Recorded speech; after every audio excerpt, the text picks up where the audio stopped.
Welcome to news అడ్డా. గత BRS హయాంలో ధరణిని తీసుకురావడం జరిగింది. ఈ ధరణిలో దాదాపు 1000 ఎకరాల భూ స్కామ్ జరిగిందని చెప్పేసి రాష్ట్ర ప్రభుత్వం గుర్తించింది. భారీ స్థాయిలో భూ స్కామ్ జరిగిందని గుర్తించినట్టు తెలుస్తుంది. తెలంగాణ రియల్ ఎస్టేట్ రాజకీయ వర్గాల్లో ధరణి పోర్టల్ అక్రమాల వ్యవహారం మరోసారి తీవ్ర సంచలనం సృష్టిస్తుంది. గత బీఆర్ఎస్ ప్రభుత్వ హయాంలో ప్రతిష్టాత్మకంగా తీసుకొచ్చిన ధరణి పోర్టల్లో అడ్డగోలుగా సాగిన భూ రికార్డుల మార్పులపై తాజా ఫోరెన్సిక్ ఆడిట్లో షాకింగ్ నిజాలు బయటపడుతున్నాయి.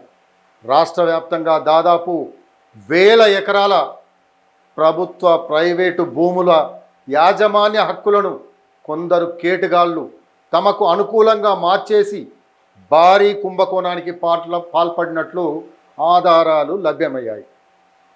ఈ మెగా ల్యాండ్ స్కామ్ను అత్యంత ప్రతిష్టాత్మకంగా తీసుకున్న ముఖ్యమంత్రి రేవంత్ రెడ్డి నేతృత్వంలోని కాంగ్రెస్ ప్రభుత్వం ఈ అక్రమాలపై సమగ్ర విచారణకు ఆదేశించింది. రెవెన్యూ శాఖ మంత్రి పొంగులేటి శ్రీనివాసరెడ్డి ఆధ్వర్యంలో జరిగిన ఉన్నత స్థాయి సమీక్ష అనంతరం ప్రభుత్వం ఈ కుంభకోణంపై దర్యాప్తు చేయడానికి కలెక్టర్లు, ఐటీ నిపుణులు, ఐపీఎస్ అధికారులతో కూడిన ఒక ప్రత్యేక కమిటీని అధికారికంగా నియమించింది.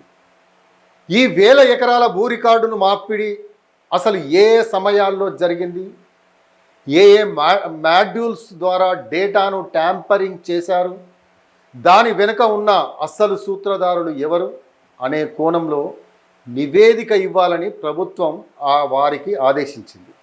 ప్రాథమిక విచారణ, ఫోరెన్సిక్ ఆడిట్ నివేదికల ప్రకారం ధరణి పోర్టల్ సిస్టమ్ ఆర్కిటెక్చర్లో ఉన్న సాంకేతిక లోపాలను, సెక్యూరిటీ లూప్ హోల్స్ను కొందరు స్వార్థపరుడు తమకు అనుకూలంగా వాడుకున్నట్లు తేలింది. గత ప్రభుత్వ హయాంలో పోర్టల్ నిర్వహణ చూసిన కొన్ని ప్రైవేట్ ఏజెన్సీల పాత్ర, అలాగే కొందరు రెవెన్యూ అధికారుల లాగిన్ ఐడీల దుర్వినియోగం దీని వెనుక ఉన్నట్లు అనుమానిస్తున్నారు. కొన్ని ప్రాంతాలలో ఏకంగా అర్హత లేని వ్యక్తుల పేరిట పట్టా మార్పిడులు చేయడం, విస్తీర్ణాల లెక్కలు మార్చడం వంటి అక్రమాలకు పాల్పడినట్లు అధికారులు గుర్తించడం జరిగింది. ఈ వ్యవహారంపై ప్రభుత్వం కఠినంగా వ్యవహరిస్తుందని, భూ రికార్డుల భద్రత విషయంలో ఎలాంటి రాజీ పడే ప్రసక్తే లేదని రెవెన్యూ శాఖ స్పష్టం చేస్తున్నది. ప్రస్తుతం తెలంగాణలో ధరణి స్థానంలో తీసుకొచ్చిన కొత్త భూభారతి పోర్టల్ ఆర్కిటెక్చర్ను కూడా మరింత పటిష్టం చేయాలని నేషనల్ ఇన్ఫర్మేటిక్స్ సెంటర్కు ఆదేశాలు జారీ కావడం జరిగింది. ఈ ప్రత్యేక కమిటీ రాబోయే 15 రోజుల్లోగా తన పూర్తి నివేదికను సమర్పించే అవకాశాలు ఉన్నాయి. ఈ భూదందాకు అడ్డుపడ్డ పెద్దల పేర్లు కూడా బయటకు రావడం ఖాయమని, త్వరలోనే లీగల్గా క్రిమినల్ చర్యలు ఉంటాయని రాజకీయ వర్గాల్లో చర్చ అయితే జరుగుతోంది.